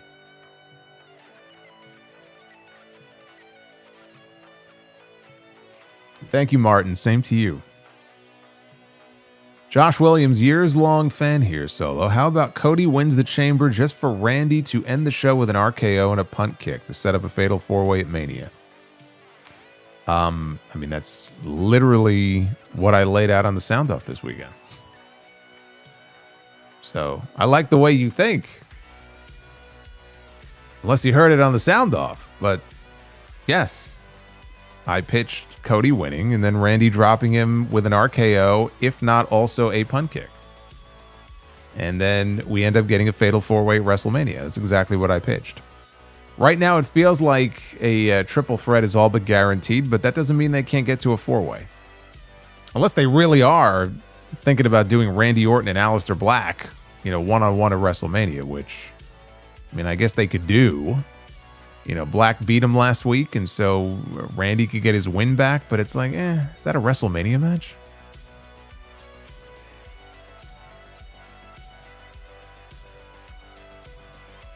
Ah, okay. It was in Trenton. There's a G1 taking place in Long Beach. I see. Okay. Boy, I was way off. Those two places aren't even close to each other. Toya. Toya ain't nice. The internet said the masked man is a student of Seth at his wrestling school. His name is Don Furio. No, it's not. His wrestling name, right? Not his real name. I thought you were saying his real name is Don Furio. It's like something right out of The Sopranos. I want to whack this guy. Well, you got to go talk to Don Furio first. If you get his blessing, then you can whack the guy.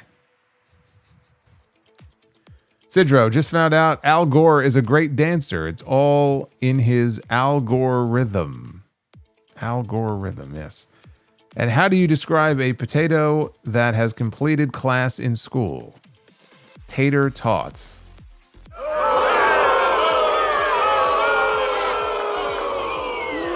You suck. That was bad. That was a bad one. Chicago for MBK. Spinning Samoan should be used by Zilla Fatu. Well, he's got his own moves. But maybe I'll share that with him when I see him in Chicago. We'll see. Retro says Uncle Howdy versus Samoa Joe was Solo's favorite match tonight. I wish we had Samoa Joe on this show.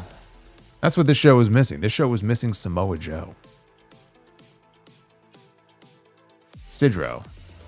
Warning, don't order hay for the horse on Amazon. A few days later, they'll ask for your feed back.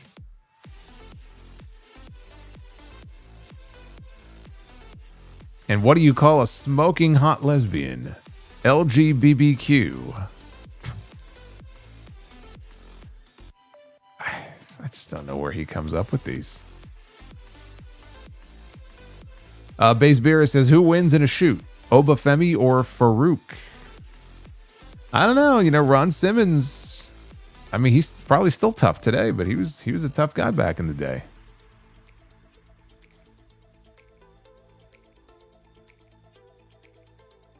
I'm not betting against Ron Simmons. And I'll leave it at that.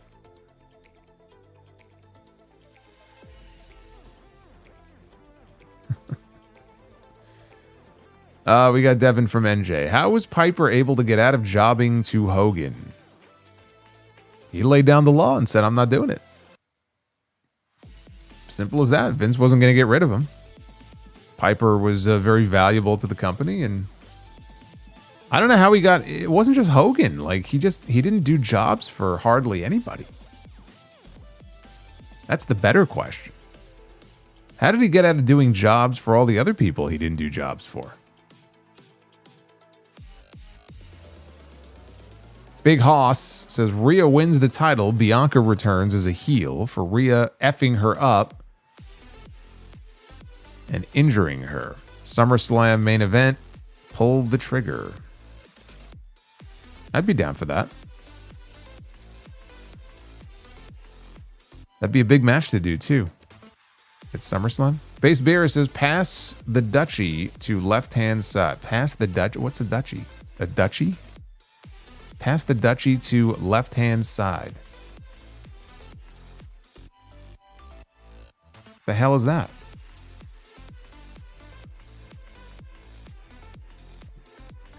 Grapplenomics. Rhea, Jade, or Charlotte and Alexa. Nobody is better than Alexa at women's psychology. Oh, Bliss fan, I think we found your burner account here. Big Hoss. Trick versus Randy versus Cody versus Drew versus Sammy versus Fatu. Hell in a Cell match. A WrestleMania? No. Nope. Chicago for MBK. Johnny Gargano's new finishing move. Cringe City. It may be Unemployed City soon. Sorry to say. Peter McNasty. Io versus Julia at Mania or Backlash? I mean, if not at Mania, I would wait until Clash in Italy and do it there. Holiday says, the only thing that could make me mildly interested in an MFT Wyatt's WrestleMania match would be to do it inside Hell in a Cell. 5-on-5 with the tag belts defended. It would be a mess, but multi-man Hell in a Cell matches don't come around often.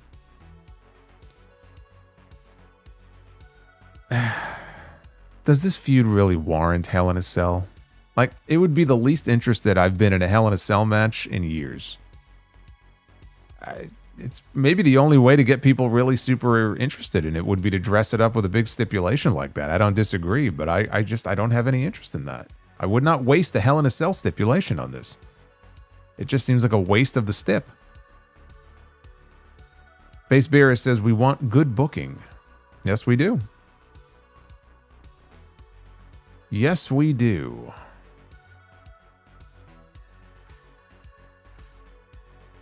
San Juan Wolf with a $9.99. I read something on Twitter saying the now unmasked Mystery Man was one of Seth Rollins' students from his wrestling school. Maybe it will lead to something in the Masked Man storyline. I just think it was just a decoy throwing us off, but not really, until the actual reveal happens, which could be as early as tomorrow. It will probably be Rollins in the end, whether or not he mentions that that guy was his student. I don't think this guy's ever going to be mentioned again, honestly. I don't think he'll ever be mentioned again. If that's true, I think it was just him doing a solid for his student and saying, hey, we got a role for you on the show. And the guy's like, awesome. I don't think it's actually going to lead to anything.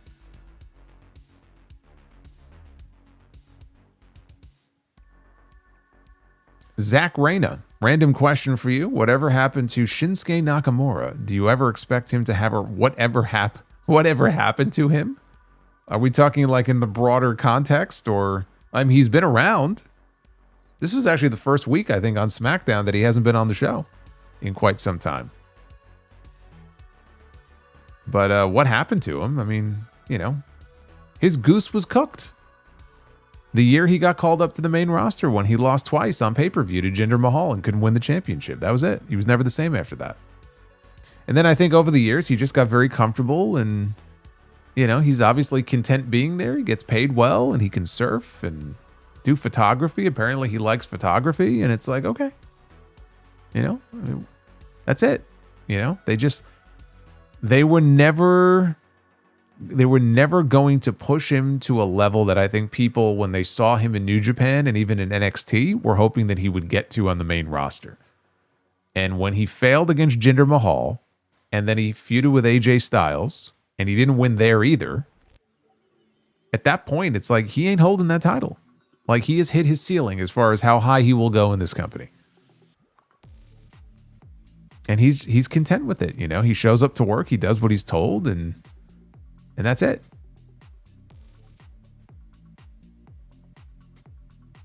Electric Feel with a $10 super chat. I would love to see a Sammy realization moment where he realizes Kevin Owens was right about Cody. Would give KO something to do while he's waiting to be cleared eventually too. Yeah, I would love to know like how far along he is. I don't get the sense he's coming back anytime soon. But if he was, let's say in like the next few months, potentially going to be able to make a comeback, the timing would actually work out really well for that. Mystic J, have you noticed that despite the bad booking for Julia, she's actually had more matches than Stephanie on the main roster? Yeah, you know what? I guess that would be true. Stephanie really has not wrestled very often.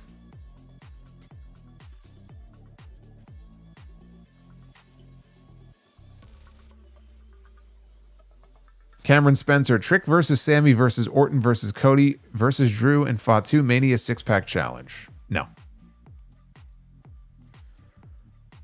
You do not, if you're going to have a multi-man match, no more than 4. 4 is the absolute cap. I would not have any more than that in that match. And he says, Omos versus Oba. That'll improve fan excitement. Are you down for that? Oba versus Omos will improve fan excitement? No, it won't. How do you figure that? Let Omos keep doing his thing in AAA. The stuff he's been doing down there with Vikingo, apparently it's getting over well, and let him keep doing that.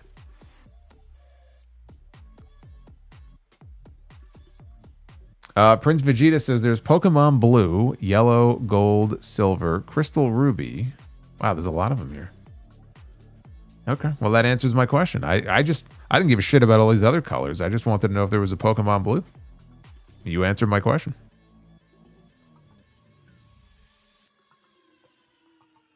Base Beerus says Ash Blossom or Ash Blossom. I don't know. I think I might like the other one better. Ash Blossom. What is that supposed to be? Yeah, you people are weird. CMJ World Scream 7. Not worth it. Well, that's disappointing to hear. I was thinking about seeing that. Cameron says Black versus Priest feud needs to continue because it needs a Hell in a Cell ending in Mania. Then they can team up and form Ministry 2026. Are you down for that? Cameron, I love you, brother, but you're 0 for 2 on these ideas. I have no interest in seeing that. Black versus Priest had their ending in the ambulance match. I don't want to see them in the ring, honestly, like ever again. Let them go off and do different things. I have no interest in another match between them. They ended it. It's over. It's done. It is time to move on. And to be honest with you, maybe I'm in the minority on this. I've always said this. I mean, the faction itself, whatever. I wasn't really a big fan of it, but like Ministry Undertaker, least favorite version of the Undertaker. Not a fan of the Ministry stuff. Retro KOH, why should you knock before opening the fridge? There could be a salad dressing. Not bad. Not bad. You know, though, as bad as you say Scream 7 was, apparently it might have been the biggest opening for a Scream movie. I think it made like $40 million or something domestically in its first weekend. So, you know what that means? We're getting a Scream 8. You make $40 million, you're getting a Scream 8. And Base Beerus, Jade not defending is not doing her any favors. I think it's a combination of things. I think the division just needs an overhaul, number one. And so many of the women are currently wrapped up in the tag team scene. But also, I think it's just a clear lack of faith and trust in her ability to go out there with certain people who aren't of a certain experience level. I think it just boils down to that. They don't want to put her in a situation where she's going to end up looking bad. You know, they're trying to craft an image of her in a certain way. And it does her no good to go in there with somebody who, you know, she may end up looking bad being in the ring with.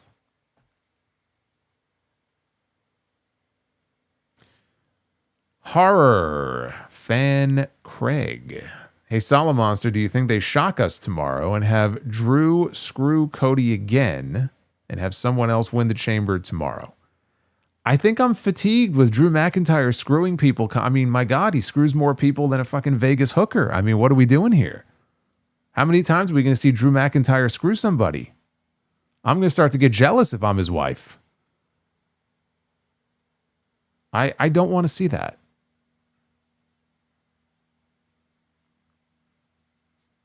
Andre Jefferson, we find out on Raw that Jay was attacked by the New Day because he was more worried about the World Heavyweight title than defending the tag titles. Oh, man, that's a bad idea, too. What is with these ideas tonight? The New Day? No. It can't be that. By the way, I love that, but Xavier Woods is walking around with his arm in a sling with a bad shoulder. He's not attacking anybody.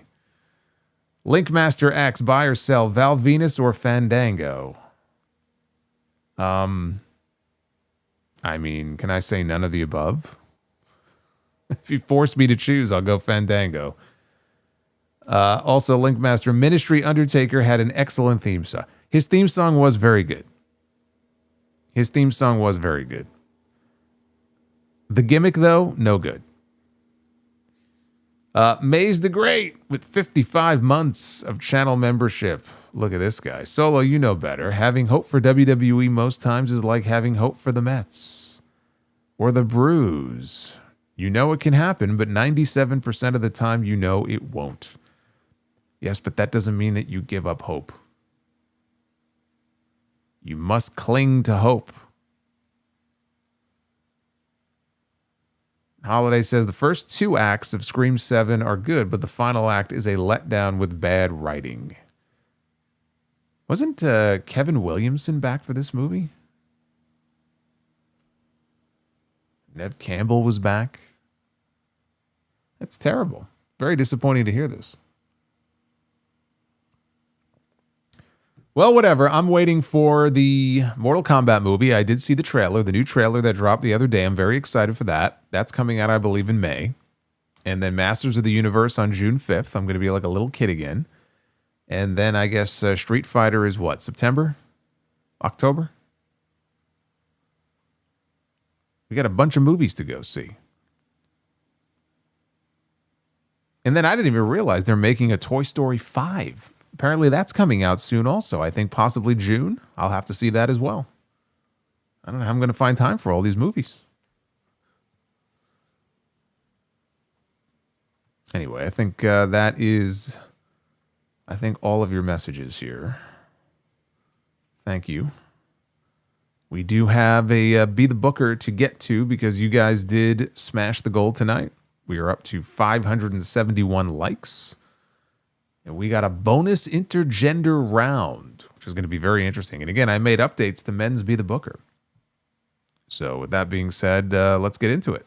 It's time to be the Booker. Ladies and gentlemen, it is now time to be the Booker. Whoa. Wait a minute. Godzilla -0 is coming out this year? I actually went to the theater to see -1. I didn't realize -0 is coming out this year. I did not know that.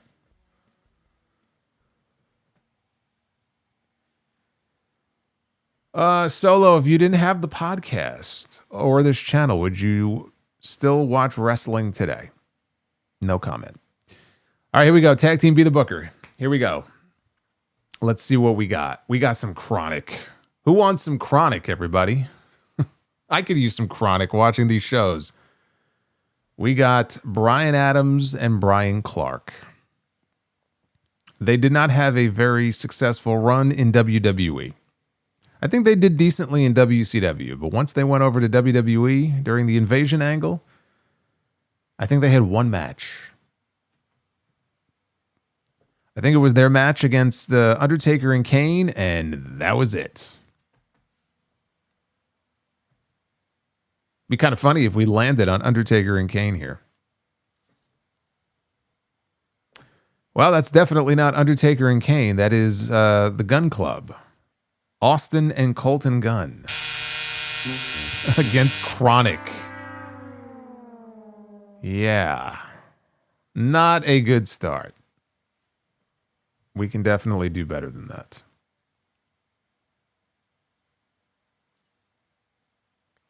Women's Be the Booker. Can we book a better match than Jordynne Grace against Candice LeRae tonight?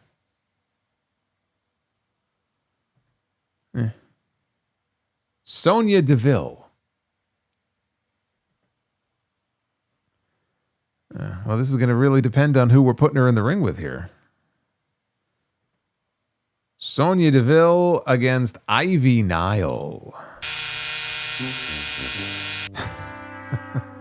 We're on quite a roll here. Quite a roll. It's not looking good, guys. It's not looking good tonight. We've got to do something about this. It's already over. Well, it's not over yet because we're doing an intergender match. We could at least break even tonight. All right, Men's Be the Booker with all the new updates that I put in here. There is the WWE Champion. He's taking a break from screwing to wrestle a match. Drew McIntyre is in our men's main event.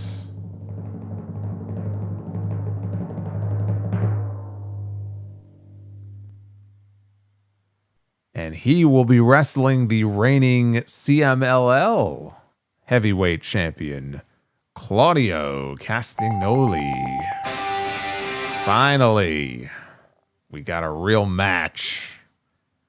McIntyre and Claudio.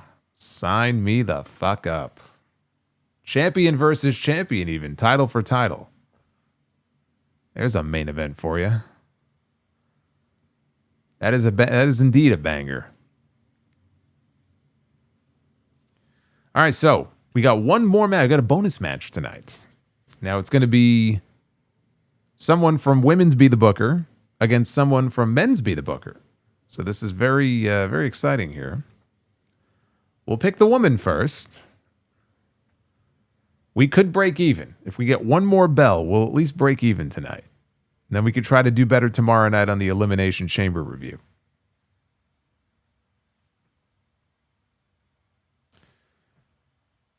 All right, we got Mighty Molly. I like Molly. Mighty Molly. Something else I could use during these SmackDown shows. Some Chronic and some Molly. All right, Mighty Molly is going to be taking on Penta. All right. This is like Lucha Underground. Penta had those great matches with Chelsea Green and with IYO SKY, Kairi. I believe that Penta and Molly would be able to go out and have a very good match. So we were able to break even tonight. It was not a total loss. It ended up okay. Solo pass the Chronic. I can't. I've used it all. I'm going to be up all night now. Reclusa should be added to Be the Booker. Not a bad idea. It's actually not a bad idea. So I have changes now that I have to make to, or updates to Women's Be the Booker and Tag Team Be the Booker, and then I'm going to start working on some of the other ideas that I've had. I got all kinds of ideas in my head. We're definitely going to add intergender as one of the new stipulations for when we do the stipulation rounds. So we'll do that. Got some other stips to throw in there. And I want to do a manager's round. I got all these ideas. Navy 4181 says WrestleMania -0. Yes. That's what we're getting this year. We're getting WrestleMania -0. It's a good way to put it. And Devin says, buy, rent, and sell on these WCW runs: Bret Hart, Randy Savage, and Bobby Heenan. I'm going to buy on Randy Savage. I think his was the most successful run. And I'm going to rent on Bobby Heenan, and I'm going to sell on Bret Hart. As much of a Bret fan as I was not a fan of his WCW run. Bobby was pretty well checked out there by the end, but I do feel like he was still Bobby, like when he first came into WCW, and then in the early days of the NWO stuff, you know, the way that he would always sell like the fear and anxiety, and like he was a big part, I think, of helping to get that angle over, like on commentary. So for Bobby, at least, it wasn't like a total loss. But like, I can't look at Bret Hart's WCW run, and outside of the El Dandy stuff and him talking about his fucking cat, I can't really say there was much else about it that I'm really a big fan of.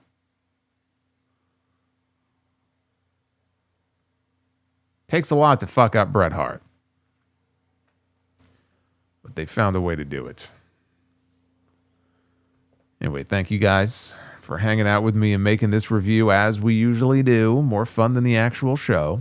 Tomorrow night is the Elimination Chamber, and I am going to be live during the Chamber. That's who's in the crate. Dancing Sami Zayn is in the crate. I don't know. Would you be mad about that if Sami Zayn came out of the crate dancing? I don't know.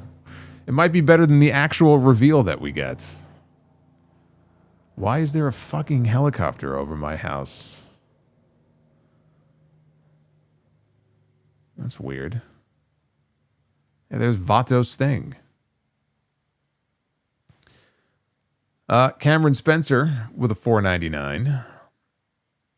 Put Saints in the Vision, which will lead to a War Games match between New Vision against Seth, Breaker, and Reed. A Vision Civil War. Yeah, that's too close to like a Bloodline MFT's Civil War. I mean, you're looking at War Games. You're looking at the end of the year. A lot can happen between now and the end of the year. I don't want a War Games match between Vision 1 and Vision 2. That War Games match doesn't excite me. They finally caught Solo. They'll never catch me alive. I got my bag packed. If they're looking for me, I'll be gone before they even know it. Yeah, I don't know what it is. This is like a constant weekly occurrence where, for whatever reason, in this area, there's just these helicopter flyovers. And they'll just kind of like hang around long enough where like everything vibrates, and then it'll be gone, and then they'll come back, and then they'll be gone. This is like every week. It's annoying as shit. I have no idea what they're doing. I don't know what they're looking for. I don't know what the purpose of any of it is. I mean, this has been for months. The feds are watching Solo. This house could be bugged. All they got to do is watch the stream. They don't have to bug anything. It's all on here. I'm live with you guys. They're watching me. Well, as long as they hit the like button. If they want to send a super chat, more than welcome to. Linkmaster woke up this morning. Got some gabagool.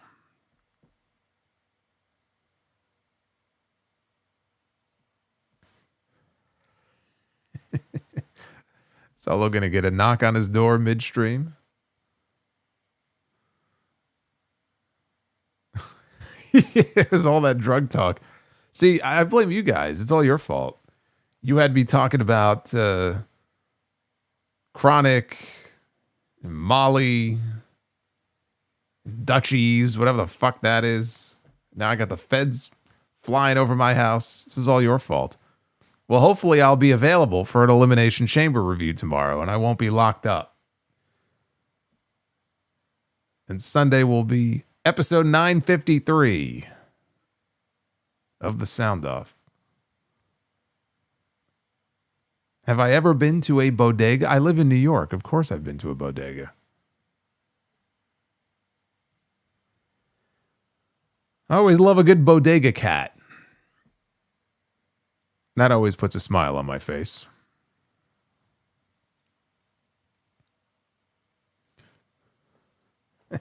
Stream from jail. Would they even allow that?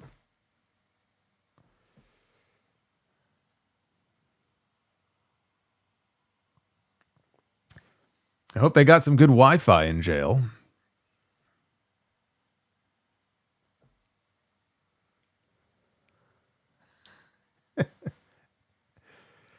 So yeah, just to remind you guys, next Friday, I will not be here. I will be in Chicago. If I am allowed out of the state of New York. I don't know if I'm being monitored, but I will be in Chicago for House of Glory. So hopefully you have tickets to the show because we are already sold out. Actually, we're not. The seats are sold out, but we still have some general admission. And I think they're only $25 for general admission. So we're going to be at Logan Square Auditorium for Turf Wars. House of Glory Turf Wars. Streaming on Triller TV, of course. With myself and JD on the call. So hopefully we will be able to meet some of you in Chicago. And then we just announced this week we're going to Vegas. WrestleMania week. The Thursday before WrestleMania. House of Glory coming to Las Vegas. We're running the same night, same venue as the CMLL show. CMLL goes on before us. We got the cushy 8 p.m. Thursday slot. So that'll be fun. A lot of big things going on. Anyway, be well. Stay safe. Have yourselves a great night. Hit that like button on your way out. If you want to drop a super thanks when the stream's over in the comments section, you're more than welcome to do so. And I will see you back here tomorrow night. We got the Elimination Chamber. What's in the crate? We'll all find out together. Just come on back. I'll see you guys then. Take care.